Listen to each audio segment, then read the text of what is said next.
सो परमेश्वर पिता का धन्यवाद करते हैं इन गवाहियों के लिए कि प्रभु ने उनके जीवन में जोड़ा और सारी स्थिति, क्योंकि ये संसार है जिसमें मैं और आप जीते हैं। जब आप और मैं परमेश्वर के वचन से, उसकी संगति से बाहर जब देखते हैं तो सारा संसार क्या दशा है, तब समझ में आता है कि प्रभु ने कैसी अद्भुत करुणा मेरे और आपके जीवन में किया। ये परमेश्वर का धन्यवाद हो कि आजकल हमारा मन परमेश्वर के वचन पर, परमेश्वर की बातों पर लग गया है। इससे अच्छी बात और कुछ नहीं हो सकती। और परमेश्वर ने मेरे और आपके जीवन में अनुग्रह किया प्यारे प्रियो, कि इस मीठी संगति को दिया। एक छोटी संगति मुझे और आपको मिली कि हम प्रतिदिन के जीवन में कुछ न कुछ इस परमेश्वर के वचन से अपने जीवन के लिए सीखते जा रहे हैं। और परमेश्वर को बहुत धन्यवाद देने का समय हमको मिला। प्यारे प्रभु जी, प्यारे पिता ने ऐसा अनुग्रह कर दिया है कि ऐसे ऐसे वचन हम, जो हमारी आवश्यकता है, परमेश्वर कुछ चाहता है, क्योंकि उसने मेरे और आपके लिए कुछ तैयार करके रखा है। उसकी कुछ कल्पनाएं हैं मेरे और आपके जीवन के लिए। उसने कुछ उपाय किया है मेरे और आपके लिए, और उन सारी बातों को मुझे और आपको देना चाहता है। उन स्वर्गीय आशीषों को मुझे और आपको देना चाहता है, परंतु बीच बीच में उन आशीषों को कोई चुराने वाला भी है, उन आशीषों से हमें वंचित करने वाला भी है। और इसीलिए बार बार मुझे और आपको प्रतिदिन के जीवन में ये चेतावनी, ये हियाव, कभी कभी हम सारी चीजों को, जब दुख या कुछ भी आता रहता है तो बड़ा परेशान सा होते हैं, पर परमेश्वर का वचन बार बार हमें, और बेटा मैं तेरे साथ हूँ, बिल्कुल मत डर, तेरा मन कच्चा मत हो, ये सारे वचन मुझ तक और आप तक पहुंचते हैं मेरे प्रियो। और इससे मैं और आप उत्साहित होते हैं। परमेश्वर ने कुछ तैयार किया है मेरे और आपके लिए, और वो चाहता है सब उसको पा जाए, सब उसको पा जाए।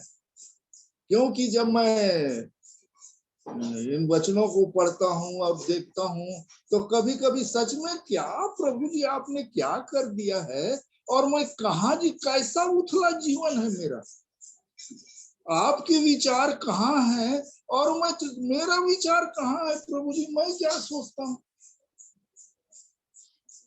क्योंकि प्रभु सहायता करे, कुछ बातें मैं आज रखना चाह रहा हूँ और उसको अच्छी तरह से रख पाऊं, इसलिए आप प्रार्थना करें कि मैं उन सारी बातों को रख सकूं। इसलिए आज हम परमेश्वर के वचन की ओर दृष्टि उठाएंगे। और मैं नहीं जानता बाबू ने वो वचन क्यों बोला, मैं नहीं जानता, परंतु आज प्रभु ने मेरी सहायता की है के बारे में कुछ कुछ बातों को अपने जीवन के लिए जाने, कि मसीह को क्यों, यीशु को क्यों लहू बहाना पड़ा, क्यों लहू की आवश्यकता हुई, क्यों हमको लहू चाहिए,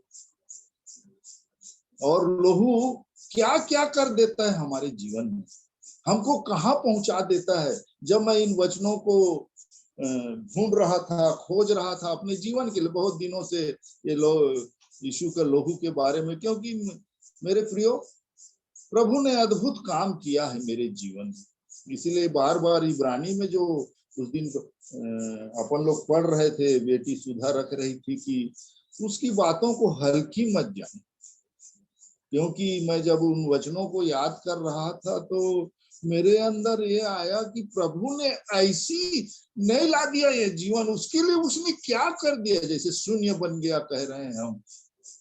मतलब एक सोच के तो देखे, जिसने सारी सृष्टि बनाई, जिसने मुझको और आपको बनाया, वो सृष्टि उस पर थूक रही थी। इसीलिए बाइबल में लिखा है, तुमने पाप से लड़ते हुए ऐसी मुठभेड़ नहीं की कि तुम्हारा लहू बहाओ, पर उसने बहाया है मेरे प्रियो। इसलिए कुछ कुछ चाहता है वो मेरे और आपके जीवन के लिए। और सब ये बातें जब मुझ पर और आप पर प्रकट हुई है तो कैसा जीवन जीना चाहिए, मैं ऐसा मेरे अंदर ये विचार आया कि प्रभु जी मुझको कैसा जीवन जीना चाहिए। प्रभु जी आपने तो कर दिया सारी चीजों को। तो प्रभु मेरी और आपकी सहायता करे। एक वचन पढ़ लेंगे, इब्रानियों की पत्री उसका 9 अध्याय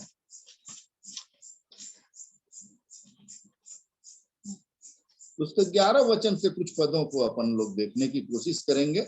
और प्रभु जितना तक मैं समझा हूं, मैं सब कुछ समझ गया ऐसा नहीं कह रहा हूं, पर जितना जो कुछ मैं समझा हूं आपके सामने रखने की कोशिश करूंगा। तो प्रभु मेरी भी सहायता करे, आपकी भी सहायता करे। 11 से लेकर 14 वचन तक अपन देखेंगे। इब्रानियों 9:11 से 14। परंतु जब मसीह आने वाली अच्छी अच्छी वस्तुओं का महायाजक होकर आया, तो उसने और भी बड़े और सिद्ध तंबू से होकर, जो हाथ का बनाया हुआ नहीं, अर्थात इस सृष्टि का नहीं, और बकरों और बछड़ों के लहू के द्वारा नहीं, पर अपने ही लहू के द्वारा एक ही बार पवित्र स्थान में प्रवेश किया और अनंत छुटकारा प्राप्त किया।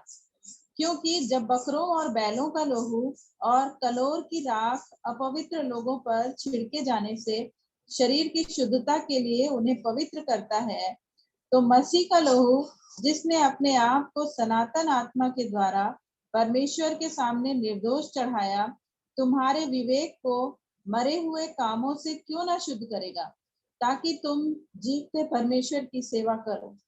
परमेश्वर इस वचन पर आशीष दे। छोटी प्रार्थना करेंगे। प्रभु इन सारे वचनों को समझने के लिए अपनी आत्मा की अगुवाई हमें दे, कि इन वचनों को जो परमेश्वर चाहता है, उसकी आत्मा चाहती है, वैसा ही मैं और आप समझ सकें। आइए छोटी प्रार्थना करेंगे।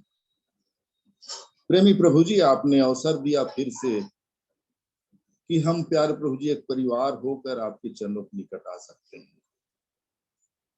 यहाँ तक आपने सहायता की, हमारे गीतों को आपने सुना, स्तुति भजन को आपने सुना, हमने जो भी वचन याद किए प्यारे प्रभु जी, उसको बोलने में और उसकी आशीषों को रखने में आपने सहायता की। धन्यवाद करता हूँ। और जबकि वचन का भाग है प्यारे प्रभु जी, जो आपकी आत्मा की प्रेरणा से रचा हुआ वचन है, और जो प्यारे प्रभु जी आपकी मनसा है जो इस वचन में लिखी हुई है, उसको समझने में और प्यारे प्रभु जी अच्छी तरह जानने में आप मेरी और मेरे हर एक प्रियों की सहायता करें। हमारा हृदय जैसा भी हो प्यारे प्रभु जी, दया करें। यीशु के लोगों को हम सब अपने जीवन के लिए चाहते हैं, आपकी आत्मा की अगुवाई चाहते हैं। और सचमुच प्यारे प्रभु जी, जो काम आपने हमें बचाने के लिए किया है, उसको हम अच्छी तरह से समझ सकें प्यारे प्रभु जी, कि आपने कैसा दुख उठाया है हमें बचाने के लिए। तो मैं आपके नाम का धन्यवाद करता हूँ। आपने प्रार्थना सुनी, धन्यवाद करता हूँ। और धन्यवाद के साथ दुआ उद्धार करता यीशु मसीह के नाम से मांगता हूँ, सुनिए दया करके। आमीन। सो परमेश्वर पिता का धन्यवाद करते हैं प्रियो, कि परमेश्वर ने अवसर मेरे और आपके जीवन में जोड़ा कि हम उसके वचन की ओर दृष्टि उठा सकें। और परमेश्वर ने अपने एक लौते बेटे यीशु मसीह के द्वारा क्या तैयार किया है मेरे और आपके लिए, उसको मैं और आप दे सकते हैं। क्योंकि एक वचन मैं हमेशा जो बोलता रहता हूँ कि स्वर्ग तो परमेश्वर का है, पृथ्वी उसने मनुष्यों को दी, पर हमारी चाह है कि जहां परमेश्वर पिता रहते हैं वहां मैं और आप भी रहें, ये हम चाहते हैं। प्रभु ने अनुग्रह किया, तो वहां के लिए परमेश्वर ने क्या क्या मुझे दिया दी हम जानना चाहते हैं। तो स्वतंत्रता है, हर बात में चुनाव है। आप देखेंगे पूरे, चुन लो किसकी सेवा करोगे। जीवन और मृत्यु दोनों तुम्हारे पास है। सो परमेश्वर ने कुछ कुछ स्वर्ग से किया, सारी चीजें स्वर्ग से हो रही है मेरे और आपके लिए। स्वर्ग से परमेश्वर ने कुछ कुछ तैयार किया मेरे और आपके लिए।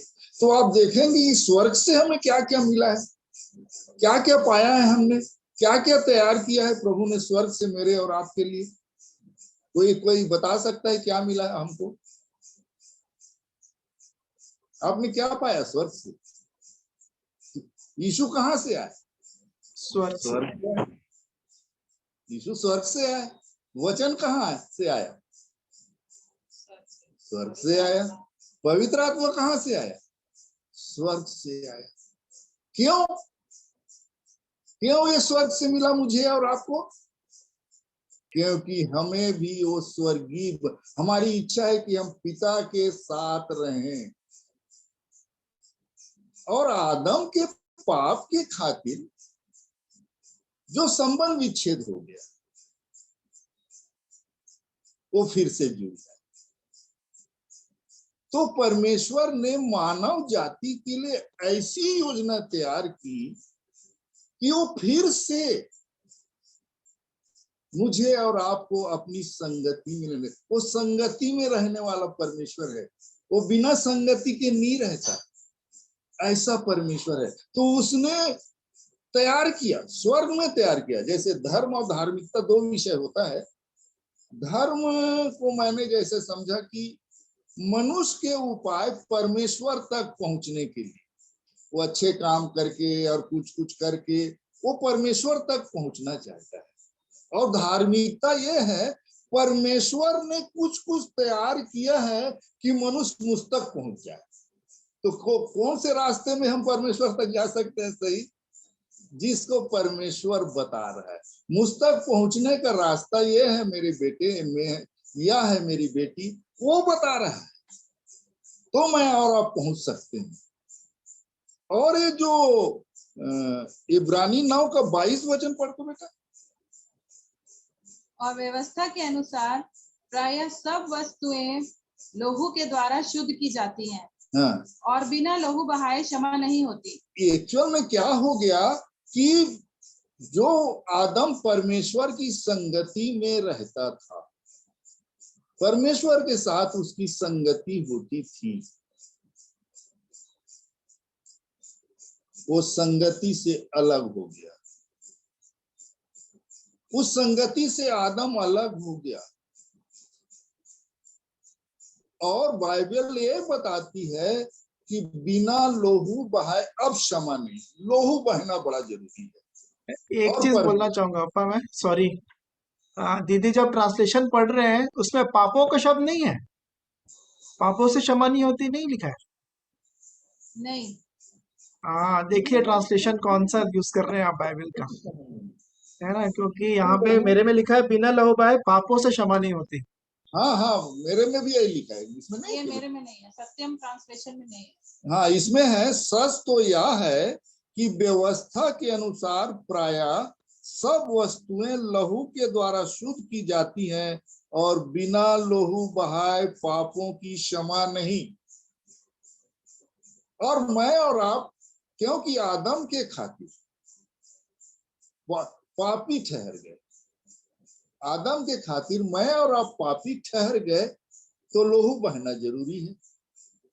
और परमेश्वर आत्मा है, और आत्मा में लहू नहीं होता। अब परमेश्वर आत्मा है, इसलिए परमेश्वर को मनुष्य बनना पड़ गया यीशु के रूप में। वो यीशु देह धारण कर लिया, क्योंकि देह में लहू होता है, और उस लहू का बहना अवश्य है। बिना लोहू बहाए पापों की क्षमा नहीं होती। पहले पुराने नियम में आप देखेंगे जी, इसको जब पढ़ेंगे तो आप सब समझेंगे। मैं पूरा डिटेल नहीं, आप मुझसे समझदार हैं मैं सोचता हूं। आप लोग इस वचनों को देखें और कैसे लोहू के महत्व को यहाँ दिखाया गया है कि लोहू का महत्व क्या है, लोहू क्या काम करता है। क्योंकि ले व्यवस्था 17 की 11 को पढ़ेंगे तो वहां क्या लिखा है मालूम होगा सब अधिकतर लोगों को, मैं सोचता हूं। क्योंकि शरीर का प्राण लोहू में रहता है। शरीर का प्राण किसमें रहता है? मान लीजिए आपसे कोई प्रश्न करे कि भैया आपका प्राण कहाँ है, तब क्या उत्तर देंगे आप? जो आपको इतने वर्षों तक चला रहा है प्राण, तो कहाँ है ऐसा पूछेंगे तो मेरा और आपका उत्तर क्या होगा? किसमें रहता है? लोहू में रहता है। इसलिए लोहू बहना, प्राणों को बचाना था, इसलिए मेरे और आपको प्राणों को बचाना था, मनुष्य के प्राण को बचाना था, तो परमेश्वर यीशु नाम से मनुष्य बन गया, और उसने उस क्रूस की मृत्यु को सह लिए। सारी चीजें इसमें उन पर जो पड़ी वो दृष्टांत की रीति पर है, ऐसा बोलता है। कैसे परमेश्वर ने काम किया और कैसे पाप गुनाह अंधकार के जीवन से उसने छुड़ाया, ये सारी बातों का वर्णन। मैं इसको हमेशा जब अब न जाने कैसे फिर मुझको ये याद आ रहा है, वैसे मैं रख चुका हूं, मैं सोचता हूं कि उत्पत्ति की जो पुस्तक है, उस उत्पत्ति में परमेश्वर ने, आप देखेंगे, उत्पत्ति मतलब उत्पन्न किया, कुछ कुछ को बनाया, उसने सृष्टि की।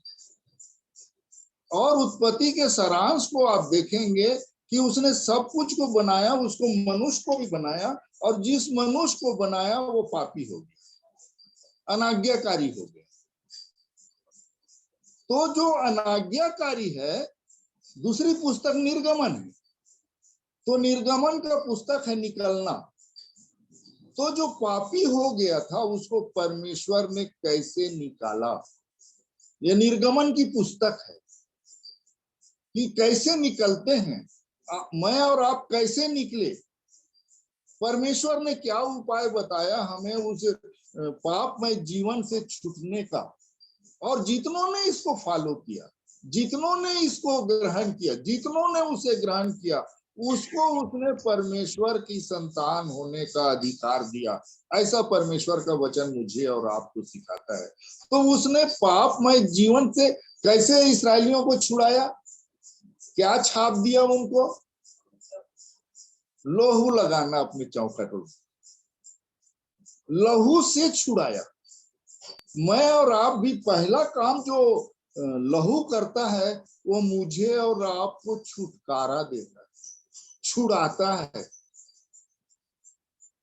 उनको लहू की, जैसे इसमें लिखा है ना, रोमी 10 का 9-10, अगर आप पढ़ेंगे जानते हैं उसको, या पढ़ना चाहते तो समय लंबा हो जाएगा, इसलिए मैं नहीं चाहता कि मैं वो सारे वचनों को पढ़ाऊं, क्योंकि आप वचन के जानकार हैं, ऐसा मैं सोचता हूँ। पढ़ते हैं आप तो भी, अब बेटी ने खोल लिया तो 9 का 9-10।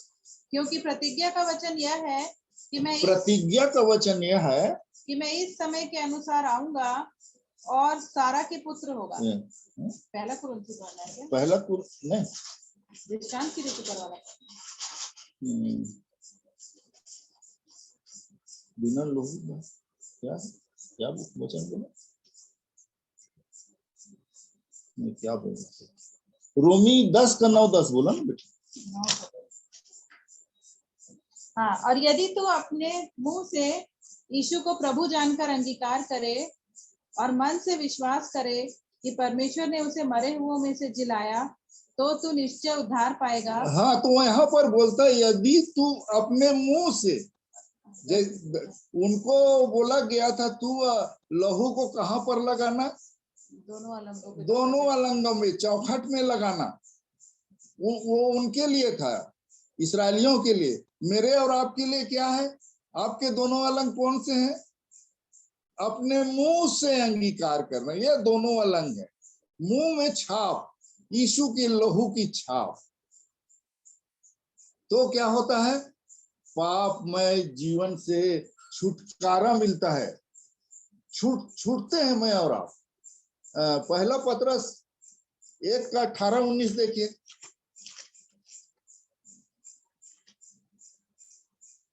पहला पतरस 1 उसका 18 और 19।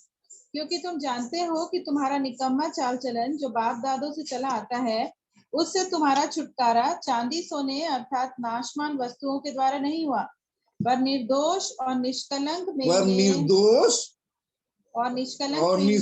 मेमने अर्थात मसीह के बहुमूल्य लहू के द्वारा हुआ है। हाँ, तो यीशु के बहुमूल्य लहू से मुझे और आपको पापों से छुटकारा मिलता है, पाप से छूट जाते हैं।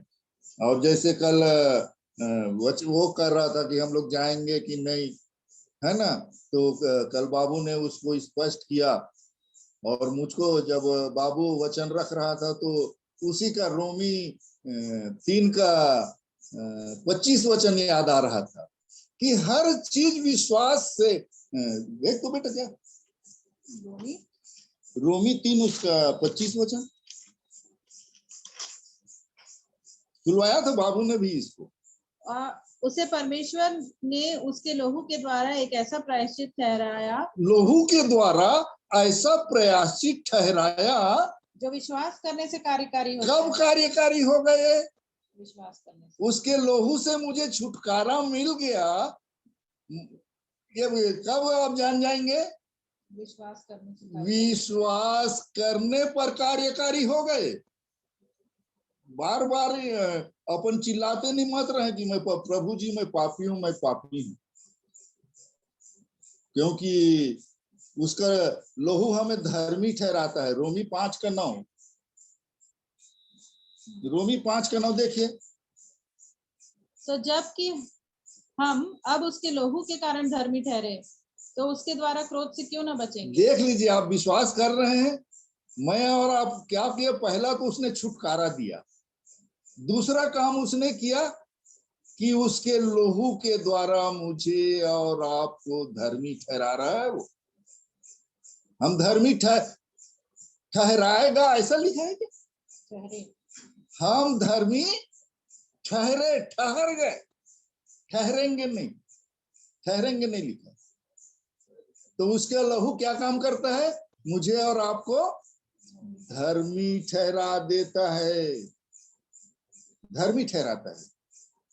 वो हमें सारे पापों से शुद्ध भी करता है, शुद्धिकरण हो जाता है। पहला यूहन्ना 1:7 मैं थोड़ा थोड़ा रख रहा हूं, आप लोग मनन करेंगे, आप लोग, क्योंकि आप सब वचन को पढ़ने और इंटरेस्ट जागे, इसलिए ये हम मेरे स्वयं के जीवन से संबंध रखता है, इसलिए मुझे स्वयं देखना है अपने जीवन को। इसलिए मैं थोड़ा थोड़ा जो मैंने सीखा जाना उसको मैं आपके सामने रख रहा हूं, और आप अपने जीवन के लिए ढूंढेंगे। उसके बाद दूसरे दिन आप गवाही भी दे सकते हैं कि इस वचन से मैंने ये आशीष पाया, इस वचन से मैंने ये सीखा। आप रख सकते हैं सारी बातों को कि ये कब मेरे जीवन में पूरा हुआ। इन सारी बातों को मैं और आप रख सकते हैं दूसरे के सामने। तो पहला यूहन्ना 1:7। अच्छा 7, पर यदि जैसा वह ज्योति में है वैसे ही हम भी ज्योति में चलें तो जैसा, देखो कहाँ अंधकार से छुड़ाकर ज्योति में ला रहा है वो, और यहाँ वचन कहता है जैसा वो ज्योति में है वैसे मैं और आप ज्योति में चलें, तो एक दूसरे से तब रखते हैं एक दूसरे से सहभागिता। और उसके पुत्र यीशु का लहू हमें सब पापों से शुद्ध ये करता है। देख लीजिए, शुद्धता किससे मिल जाती है? यीशु के लहू से। पहला देखा, हमें छुटकारा दे देता है। दूसरा हमने देखा कि हमको धर्मी ठहरा देता है यीशु का लहू। हम कौन है? इसलिए आप अपने वैल्यू को पहचानिए। कहाँ प्रभु परमेश्वर पिता एक लौटे बेटे यीशु मसीह के द्वारा मुझे और आपको कहाँ पहुंचा रहा है, इसको देखिए। मैं कौन हूँ तो पहचानने की कोशिश की। अब मैं संसार का नहीं हूँ, मुझको जैसे वो एक बच्चे वो याद आ गया मेरे को, उत्पत्ति 1 का, कि परमेश्वर ने कहा उजियाला हो तो उजियाला हो गया। है कि उसने उजियाले को देखा कि अच्छा है, और उसने उजियाले को अंधियारे से अलग किया। अलग करने का काम करता है। देखिए, हमें, मुझे और आपको वो इस पृथ्वी के जीवन से अलग करने का, स्वर्गीय बनाने का काम करना शुरू कर दिया। हमारे पापों से छुटकारा दे दिया, जिसके बिना हम प्रभु तक तो जा ही नहीं सकते थे, मिल ही नहीं सकते थे। उसके लहू से हमें छुटकारा मिल गया। उसके लहू के द्वारा मैं और आप धर्मी ठहर गए। उसके लहू के द्वारा हमें शुद्धता मिल गई। क्या काम किया है परमेश्वर ने? उसके लहू मेरे और आपके जीवन में क्या काम करता है, इसको मैं और आप देखें मेरे प्रियो। फिर परमेश्वर की एक इच्छा है कि पवित्र बने। पवित्रता की बुलाहट है मेरी और आपकी, और यीशु का लहू भी यही काम करता है। यीशु का लहू पवित्र भी करता है, पवित्रता का जीवन देता है, क्योंकि उसका लहू क्या है? पवित्र है, पवित्र करता है मुझे और आपको यीशु का लहू। और यीशु का लहू मुझे और आपको अलग करता है संसार से, संसार से, पापों से, वो सारी चीजों से अलग करता है, और एक और अलगाव देता है। अब ये स्वर्गीय है, स्वर्ग के राज के लिए अलग करता है। अब आप अपने जीवन में गवाही दे सकते हैं कि अब प्रभु ने मुझे इस संसार और इस सड़ाहट के जीवन से छुड़ाकर, वो इसलिए प्रकट हुआ कि पापों को हर ले जाए, और उसके स्वभाव में पाप नहीं, ऐसा परमेश्वर का वचन कहता है। सो प्रभु मेरी हमको उस सड़ाहट से छुड़ाकर अपने लिए अलग करता है, स्वर्गीय जीवन देता है मुझे और आपको। ऐसा परमेश्वर है। फिर यीशु का लहू हमें जीवन देता है। कौन सा जीवन? क्योंकि मेरे और आपके पास स्वर्ग का जीवन नहीं है। मैं अधिकतर इस उदाहरण को रखता हूं कि जैसे मछली पानी में रह सकती है, मैं और आप रह सकते हैं? नहीं रह सकते। मछली के समान नहीं रह सकते। आर्टिफिशियली कुछ भी कर सकते हैं, पर पानी में मैं और आप नहीं रह सकते, क्योंकि पानी में रहने का जीवन मेरे और आपके पास नहीं है। मनुष्य ऊपर हवा में भी नहीं रह सकता, क्योंकि उसके पास हवा में रहने का जीवन नहीं है, जैसे पक्षी वगैरह रहते हैं। तो मनुष्य स्वर्ग में भी नहीं रह सकता, क्योंकि स्वर्ग में रहने का जीवन मनुष्य के पास नहीं है।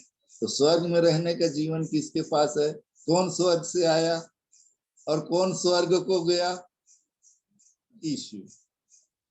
बिना यीशु के हमें जीवन नहीं। अब यीशु आया क्यों? लहू बहा दिया, अपने लहू बहा के उसने मुझे और आपको जीवन दे दिया। मुझे और आपको जीवन दे दिया उसने। पहला कुरिन्थी 10 का 16 वचन पढ़े, यूहन्ना 6 का 53 से 57 पढ़ दीजिए। यूहन्ना 6 53 से 57 वचन। यीशु ने उनसे कहा, मैं तुमसे सच सच कहता हूँ कि जब तक मनुष्य के पुत्र का मांस न खाओ और उसका लहू न पियो, तुम में जीवन नहीं। देख लीजिए, जब तक तुम मनुष्य के पुत्र का मांस न खाओ और उसका लहू न पियो, तो तुम में जीवन। ये मांस और लहू क्या है? किसको कहता है? जब तुम मेरा मांस ना खाओ, वचन देहधारी हो गया। इस वचन को ना खाओ, तुम में जीवन नहीं है। यीशु का लहू को नहीं, अपने होठों से नहीं अंगीकार किया, तुम में जीवन नहीं है, बोलता है। आगे। और अच्छा, जो मेरा मांस खाता और मेरा लहू पीता है, अनंत जीवन उसी का है। देख लीजिए, जो मेरा मांस खाता है और जो मेरा लहू पीता है, अनंत जीवन उसी का है। अनंत जीवन उसका है। आप खाते हैं उसको, लहू को पीते हैं कि नहीं पीते हैं? अनंत जीवन आपका है। क्या खोल दिया प्रभु ने मेरे और आपके लिए, हम निकम्मों के लिए, हम तुच्छों के लिए। अनंत जीवन हमारा है यदि मैं और आप उसके मांस को खाते, उसके लहू को पीते हैं। और जो मेरा मांस खाता और मेरा लहू पीता है, वह मुझ में स्थिर बना रहता है। वो मुझ में बना देखिए कैसा, जो मेरा मांस खाता है, मेरा लहू पीता है, वह मुझ में स्थिर बना रहता वो है। मुझ में कैसे बना रहता है? स्थिर बना रहता है। क्या अद्भुत अनुग्रह किया है प्रभु ने मेरे और आपके जीवन के लिए। मेरे प्रियो, क्या कर दिया है उस लहू ने मेरे और आपके लिए। क्यों उसको लहू बहाना पड़ा? अब मुझे और आपको जो जानते हैं उसके लिए प्रभु का धन्यवाद। पर देखो तो क्या किया है उसने लहू बहा के मेरे और आपके साथ, कहां से कहां पहुंचा रहा है मुझे और आपको। आगे नहीं, और जीवते पिता ने मुझे भेजा और मैं पिता के कारण जीवित हूँ, वैसा ही वह जो मुझे खाएगा मेरे कारण जीवित रहेगा। ये देख लीजिए, जो मुझे खाएगा वो मेरे खातिर जीवित रहेगा। कैसा ये माटी वाला जीवन मत समझ जाइएगा। ये माटी वाला तो 60 साल 70 साल 80 साल में साफ। ये कौन सा जीवन दे रहा है प्रभु हमको? अनंत की बात कर रहा है, अनंत की योजना में ला रहा है।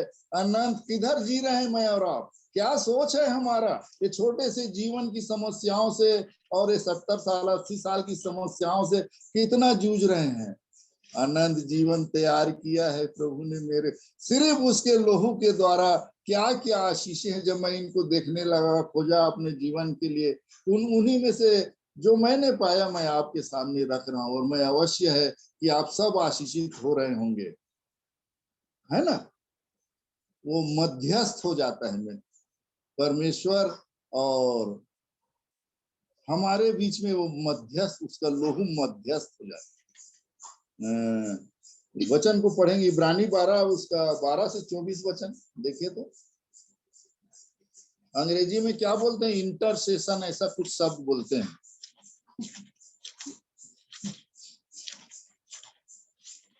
इब्रानियों 12 उसका 12 से 24 वचन, 22 से 24 वचन।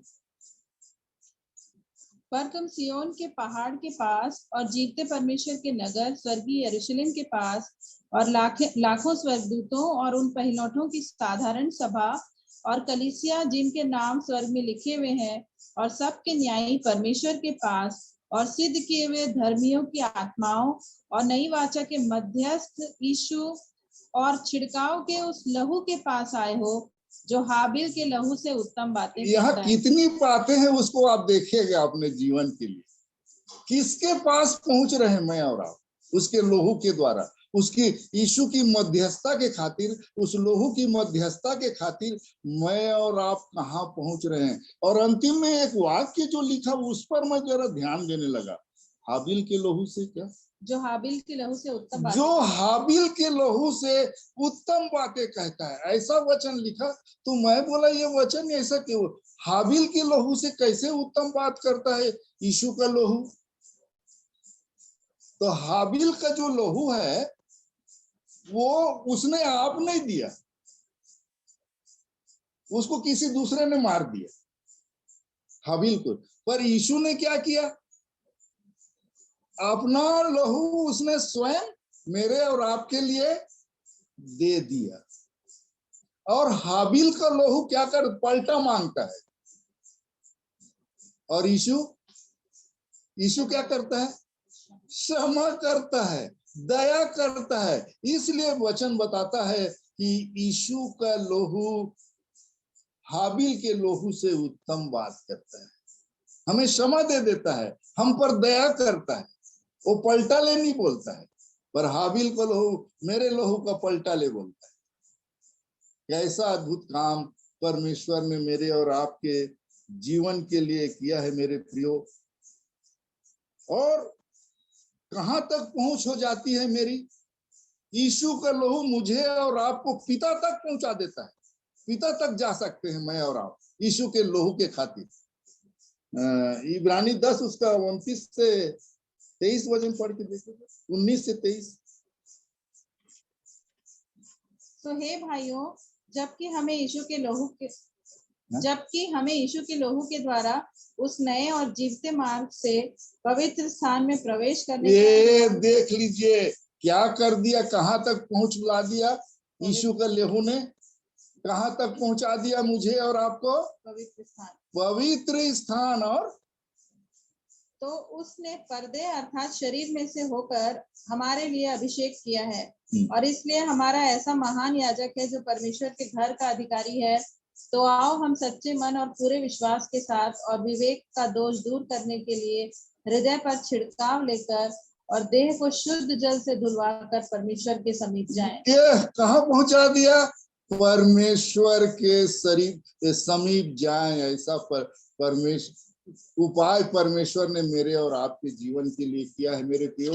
तो परमेश्वर पिता का धन्यवाद करते हैं क्योंकि उसने अद्भुत काम मेरे और आपके जीवन के लिए किया है। उसके लोहू से क्या क्या आशीषें हैं मैंने और आपने देखा है मेरे प्रियो। क्योंकि एक बात और अंतिम बात मैं आप लोगों से कहना चाहूंगा, इब्रानी 10 उसका 26 से आगे पढ़ेंगे, थोड़ी सी बात बड़ी सावधान रखिए। इब्रानी 10:26 से आगे कुछ बातों को अपने जीवन के लिए देखेंगे। इसलिए बहुत ही क्यों लिखा है, डरते और कांपते हुए अपने उद्धार के काम को पूरा करते जाओ। ये क्यों लिखा है, इस वचन से थोड़ा सा मुझको लगा कि इसलिए लिखा है। क्या है बेटा, क्योंकि सच्चाई की पहचान प्राप्त करने के बाद, हाँ, यदि हम जानबूझकर पाप करते ये देख लीजिए इतना बड़ा काम कर दिया है परमेश्वर ने अपने एकलौते बेटे यीशु मसीह के द्वारा। और इस सच्चाई की पहचान यदि मुझे और आपको हो गई कि यीशु ने ऐसा काम मेरे जीवन के लिए किया है, आपने अपने होठों से उसका अंगीकार किया है, तो आगे क्या कहता है? सच्चाई की पहचान प्राप्त करने के बाद यदि हम जानबूझकर पाप करते रहें, हम जानबूझकर पाप करते रहें, तो पापों के लिए फिर कोई बलिदान कोई बाकी नहीं। बलिदान बाकी नहीं है मेरे प्रिय। क्या बाकी है? देखिए तो।